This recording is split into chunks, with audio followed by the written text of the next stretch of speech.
रहीम अस्सलाम वालेकुम नाज़रीन, आप यूट्यूब चैनल देख रहे हैं। मैं इमरान खान हूँ। बहुत खुशी का लम्हा है और बड़ा मज़ा आ रहा है।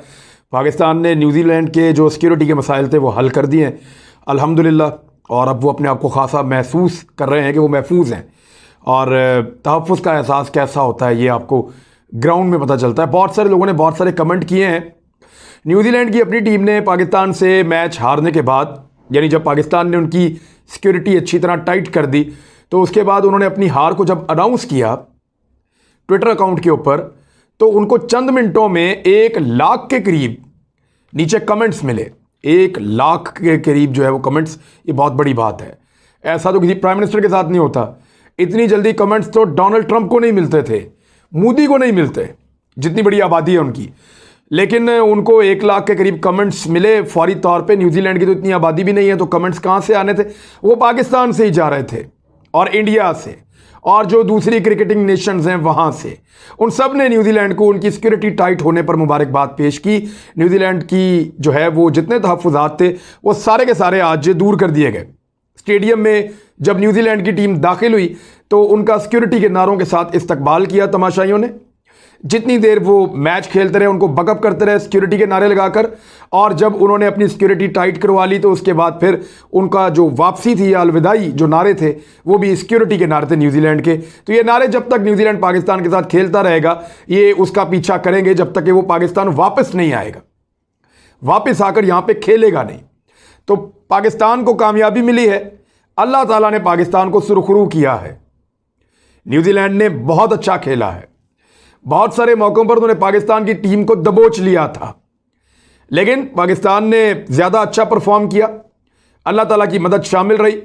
बल्कि कुछ लोग कमेंट कर रहे थे बार बार के दुआओं का वक्त हो गया, मुसल्ले पे बैठ जाएं पाकिस्तानी। और दुआ तो हम वैसे भी मांग के बैठते हैं जब मैच देखने के लिए बैठते हैं। हमारी टीम जब ग्राउंड में जाती है हमारी दुआएं उनके साथ होती हैं।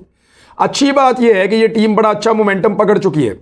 देखिए, हमें यह मानना पड़ेगा, जब ये टीम ग्राउंड में गई थी या वर्ल्ड कप के लिए अनाउंस हुई थी, सब इसमें कीड़े निकाल रहे थे। फिर इसमें से खिलाड़ी निकाले गए, पहले कीड़े निकाले गए फिर खिलाड़ी निकाले गए। आजम को निकाला इसमें से, उनका वज़न बहुत ज़्यादा है और वो परफॉर्म भी नहीं कर पा रहे थे, उनको इसमें से निकाला। 1-2 प्लेयर्स को रिजर्व में लेकर गए। फिर यहाँ पे फ़खर जमान की एंट्री होती है, शुएब मलिक की एंट्री होती है, और फिर ये टीम ज़्यादा बेहतर और बैलेंस नज़र आना शुरू हो जाती है। तो अब काफ़ी एक बेहतर टीम है, एक बैलेंस टीम है, और इंडिया को और न्यूजीलैंड को हराने के बाद ये इस ग्रुप की सबसे तगड़ी टीम बन गई है। सेमीफाइनल तो पाकिस्तान अब खेलेगा, डेफिनेटली खेलेगा, ज़्यादा उम्मीद है।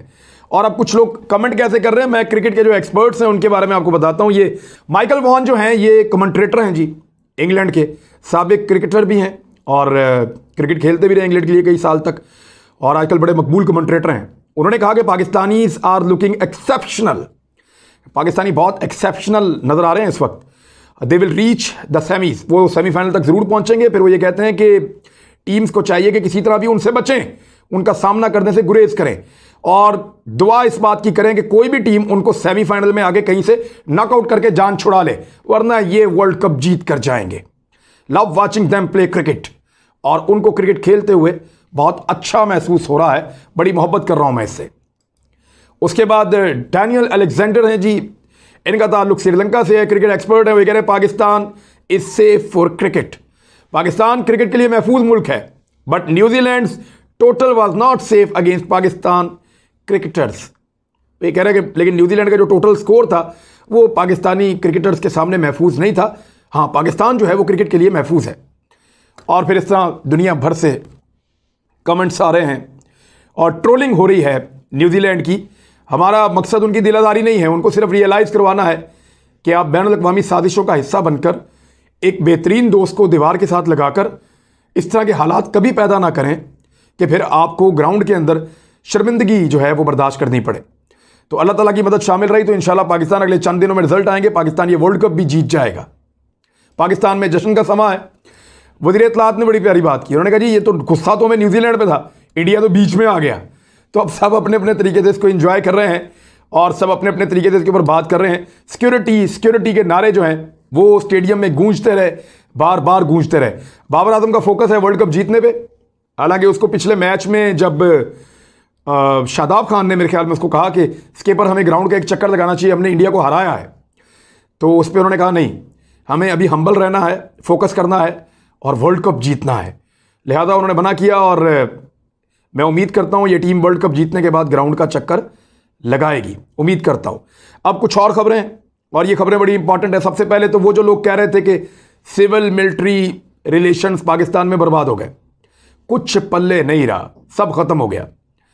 और ये हुकूमत और स्टैब्लिशमेंट कहें तो बहुत बड़ा हो जाता है। हुकूमत और फौज आपस में लड़ पड़े हैं। फौजी क़यादत और हुकूमत के दरमियान बड़े सख्त इख्तलाफात हैं। इस किस्म की बातें जो हैं वो की जा रही थी और ये अब किसी नतीजे पर पहुंचेंगे और ये जो दरार है ये कभी फुल नहीं होगी या कभी कवर नहीं होगी। इस किस्म की चीज़ें लोग कर रहे थे, कुछ ख्वाहिशात भी थी, कुछ खबरें भी थी। इख्तलाफात रहते हैं, मैंने आपको बताया कि बहुत सारे इख्तलाफात हैं जो एस्टेब्लिशमेंट में और इस हुकूमत में रहे। मैंने आपको बताया कि स्पेसिफिकली कुछ फ़ौज और हुकूमत के बीच में भी मामला हुए और वहाँ पे भी उनके दरमियान इख्तलाफात थे, लेकिन इसके बावजूद वो लोग मिलकर काम कर रहे थे और आइंदा भी करते रहेंगे। वो जिस सेम पेज की बात कर रहे थे कि सेम पेज नहीं, वो कौन सा पेज है जो सेम पेज है?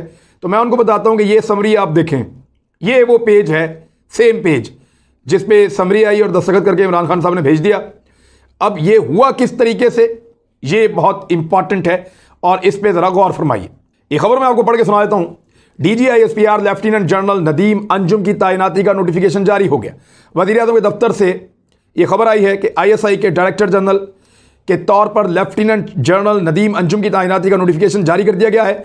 वो लेफ्टिनेंट जनरल फैज़ हमीद की जगह लेंगे, जिसका इतलाक 20 नवंबर 2021 से होगा। यानी तकरीबन अभी भी उनको 25 दिन पड़े हैं, 25 दिन के बाद वो डायरेक्टर जनरल ISI बन जाएंगे। तब तक फैज़ हमीद साहब ये काम करेंगे और इतनी देर में वो ब्रीफिंग्स लेके बहुत सारी चीज़ें उससे वो समझ भी लेंगे और वो जब इस जॉब पे आएंगे तो सारी कैपेसिटीज़ कैपेबिलिटीज़, वो पहले ही बहुत काबिल ऑफिसर होता है जो इस रैंक तक या इस जगह तक पहुंचता है और फौज में से बेहतर आदमी को चुन के यहाँ पे लगाया जाता है। तो उम्मीद है कि वो मोमेंटम वैसे ही बना रहेगा जैसे बना हुआ है इस खित्ते में ISI का। इस हवाले से जारी नोटिफिकेशन में कहा गया है कि वज़ीर-ए-आज़म ने समरी देखी और लेफ्टिनेंट जनरल नदीम अंजुम की बतौर डायरेक्टर जनरल ISI तैनाती की मंजूरी दी है। वज़ीर-ए-आज़म के सेक्रेटरी आज़म खान ने दस्तखत किए, जिससे ये जारी हुआ नोटिफिकेशन। और ये भी कहा गया कि वज़ीर-ए-आज़म ने जो तीनों ऑफिसर्स थे उन तीनों से, यानी वज़ारत दिफा की समरी में core commander Karachi lieutenant general Nadeem Ahmed Anjum, chief of logistic staff GHQ lieutenant general Saqib Mahmood Malik और commander southern lieutenant general Sarfraz Ali के नाम ISI के सरबराह की तैनाती के लिए तजवीज़ किए गए थे। वज़ीर-ए-आज़म ने इन तीनों को मुलाकात की, इनको इंटरव्यू किया और उसके बाद क्योंकि ज़्यादा इम्कानात इन्हीं के थे, मैंने आपसे पहले भी कहा था कि यही DGISI होंगे। उसका रीज़न ये था कि जिनके साथ ज़्यादा आर्मी की क़यादत कंफर्टेबल होगी वही वज़ीर-ए-आज़म की चॉइस भी होंगे। और मैंने आपको कहा था कि इस पर कोई फट्टा नहीं है कि किसको लाया जाए। मामला सिर्फ इतना था कि वज़ीर-ए-आज़म चाहते थे कि फैज़ हमीद कुछ अरसा रुकें और जो कानूनी और आईनी तरीका है उसके मुताबिक DGISI की तैनाती हो। तो ये है जी नोटिफिकेशन, आईनी भी कानूनी भी। और बहुत सारे लोगों के दिल के अरमान जो हैं वो आंसुओं में बह गए। उनको ये लगता था कि जैसे माजी में फौज और हुकूमत के दरमियान इस बिना पे लड़ाई हो जाती थी कि DGISI किसको तैनात किया जाए और किसको ना किया जाए, इस मरतबा भी ऐसा ही होगा। लेकिन इस मरतबा ऐसा हुआ क्यों नहीं, ये आपको पता है? देखिए मैं आपको बताता हूँ। माजी में जब भी कभी DGISI की तैनाती के ऊपर वज़ीर-ए-आज़म और आर्मी चीफ के दरमियान ठनी है, माजी की बात कर रहा हूँ, तो वो इस वजह से ठनी है कि वज़ीर-ए-आज़म अपना DGISI लाना चाहते थे और आर्मी चीफ अपना DGISI लाना चाहते थे। ये वजह थी। आपको याद है नवाज शरीफ साहब ने भट्ट साहब को लगा दिया था DGISI, ज़ियाउद्दीन भट्ट साहब को, जबकि उस वक्त के आर्मी चीफ परवेज़ मुशर्रफ वो एक और जनरल साहब को चाहते थे उनको लाके लगाएं। अब जब ये इख्तलाफ था तो इस इख्तलाफ के साथ उन्होंने थोड़ा सा गुजारा किया, लड़ाई हो गई। इन सारी जमातों को लगता है कि वैसी लड़ाई दोबारा होगी, लेकिन इस दफा फर्क था।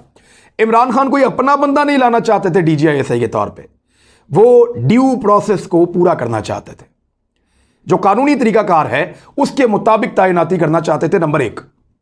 नंबर 2, वो चाहते थे कि फैज़ हमीद आइंदा चंद हफ्तों तक या चंद महीनों तक वो काम करें और जब वो काम करें तो एक मोमेंटम जो है काम का वो टूटे ना, नया आदमी आए तो वो उसी तरह काम को आगे जारी रखे, कोई तात्तुल पैदा नहीं होना चाहिए। ये उनकी अपनी सोच थी।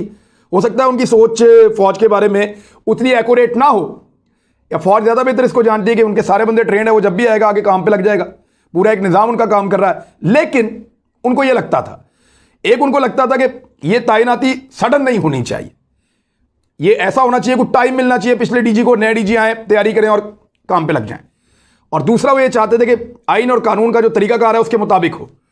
यहां इमरान खान को कोई फेवरेट तो नहीं था, ऐसा तो नहीं था कि इमरान खान साहब अपने किसी बंदे को ला के डीजी ISI लगाना चाहते थे, ऐसा नहीं था।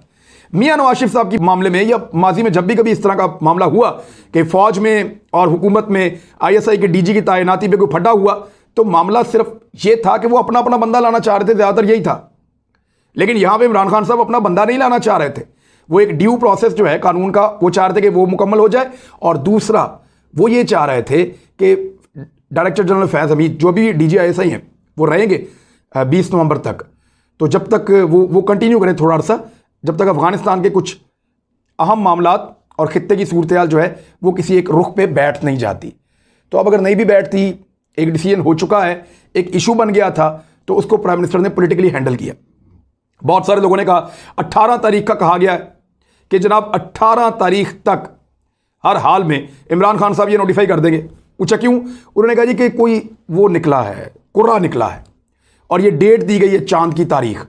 फिर किसी ने कहा जी 22 तारीख को हो जाएगा, फिर किसी ने कहा जी 13 तारीख को। हर कोई अपनी अपनी तारीखें दे रहा था। हालांकि बहुत बड़े बड़े जर्नलिस्ट इस्लामाबाद के, उन्होंने 27 तारीख दे दी नोटिफिकेशन की।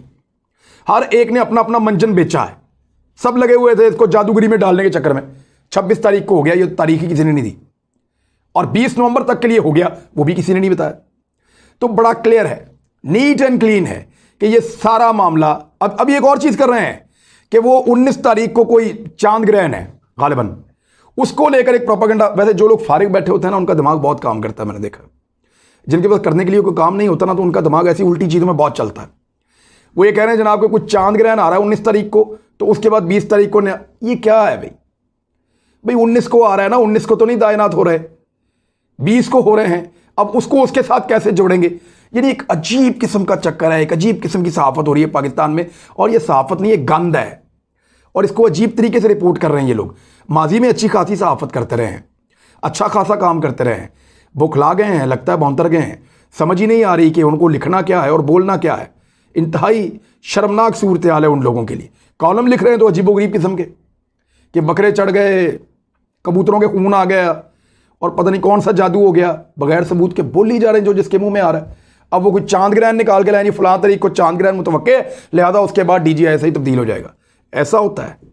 ऐसे तो नहीं होता। अभी क्योंकि डीजी ऐसे ही की हमने बात की है, तो एक दो खबरें हैं अफगानिस्तान से, वो मैं आपके सामने रख देता हूं कि रूस ने एक बड़ा अहम स्टेटमेंट देते हुए यह करार दिया है कि जो फंड्स रोके गए हैं अफगान हुकूमत के या तालिबान के, मगरबी दुनिया तालिबान से रवाबित बहाल करे। फंड्स को रोकना इश्तियाल अंगेजी है, बड़ा अहम सवाल है। रूस ने मगरबी ममालिक पर जोर दिया कि वो तालिबान के साथ रब्ता करें, और यूरोपीय यूनियन को अफगानिस्तान में अपना सफारत खाना दोबारा खोलने के लिए भी कहा है।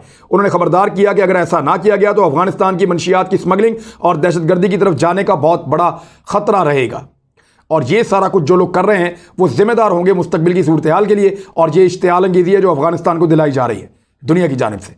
रूस ने बहुत क्लियरली आकर कह दिया है। दूसरी जानिब तालिबान ने अफगानिस्तान में नई मुसल्लह फौज बनाने का ऐलान कर दिया है।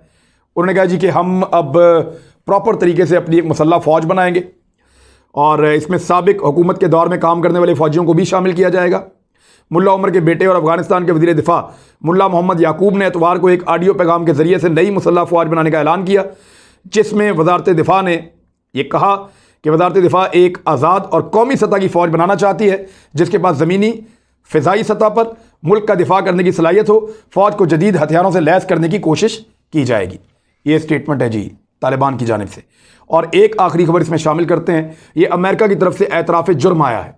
हाल ही में अफगानिस्तान के लिए अमरीकी नुमाइंदा खुसूसी के ओहदे से मुस्ताफ़ी होने वाले ज़ुल्म खलीलज़ाद, उन्होंने एक इंटरव्यू में कहा है कि अमरीका की जानिब से साबिक अफगान सदर अशरफ गनी पर तालिबान से इक़्तिदार की शराकत से मुताल्लिक ज़रूरी दबाव नहीं डाला गया। यानी अमेरिका ने अशरफ गनी पर यह दबाव ना डालकर गलती की कि वो तालिबान को इक़्तिदार में हिस्सा दें।